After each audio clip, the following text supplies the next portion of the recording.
Баршаңызға қайырлы күн, сіздермен бірге Жансая. Бүгін сіздерге құйрық майды қалай маринадтау, сонымен қатар пищевой пленкаде өз сөлін өзінде сақтап, қалай дәмді етіп пісіру жолын көрсететін боламын. Ең алдымен бізге осындай 700 грамм құйрық майы керек. Құйрық майымызды ұсақтап жұқалау етіп кесіп аламыз. Яғни маринадтаған кезде әдемі дәмді болып сіңу үшін.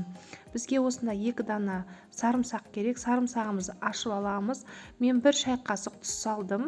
Ол тұз менде татымды. Егер сіздерде кем болса, міндетті түрде 3 қасықтай салсаңыздар болады. Сонымен қатар 2 қасық паприка, 1 шай қасық қызыл бұрыш салдым. Жақсылап блендерлеп езіп алдым. Жақсылап араластырып алып, осы соусымызды, яғни құйрық майымыздың бетіне жақсылап жағамыз. Біздің осы дәмдеуішіміз жақсы сіңуі керек.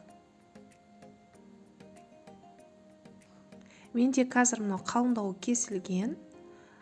Бұдан да жұқалау етіп жақсы кессеңіздер, тіптен жақсы, яғни сіздердің соустарыңыз күшті сіңеді. Міне қараңыздар, мен бөліп тастадым, күшлеу етіп, жақсы сіңу үшін. Дәл осылай күшлеу етіп кесіп аласыздар. Дәмдеуішті жақсылап жағып болғаннан кейін 2-3 сағатқа қойып қоямыз. Яғни бізде тұздығымыз сіңуі керек. Енді әр қайсысын осылай пищевой пленкаге жақсылап орап аламыз. Яғни жаққан тұздығымыз біздің сыртқа шығып кетпеуі керек. Құйрық майды бөлек кәдімгідей тұз дәмдеуіш салып қазанға пісіріп алғаннан гөрі осы әдіспен жасасаңыздар, дәмдеуіші өзіне сіңіп, сыртқа шықпай, әдемі болып дайын болып шығады. Яғни өз сөлі өзінде болады. Қайнап тұрған суға орап алған құйрығымызды саламыз. 35-40 минутта пісіріп аламыз. 35 минутта жеткілікті негізінде. Қайнаған соң бетін жауып, орташа отта қайнатып аламыз. Міне дайын болды, қараңыздар. Мүлдем сыртқа шықпаған суы. Өз сөлі өзінің ішінде.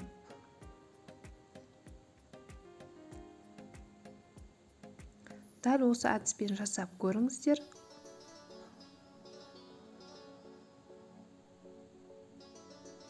Денсаулыққа өте пайдасы көп, суыққа. Әсіресе қыс ауасында осындай құйрықты тұздап, дайындап қойсаңыздар, денелеріңіз жаурамайды, жылы жүресіздер.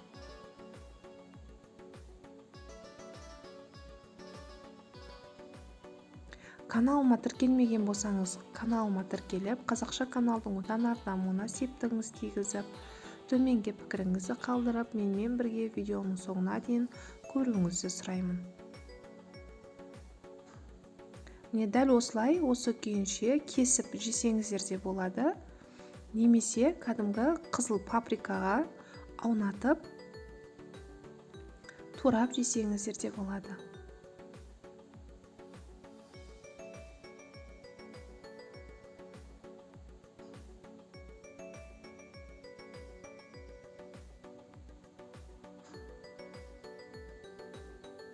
Өте ерекше дәмді.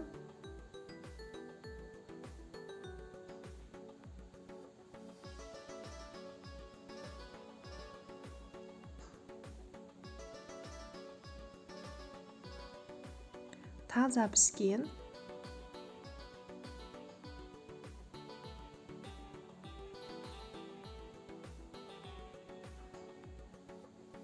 Міне көріп тұрғандарыңыздай.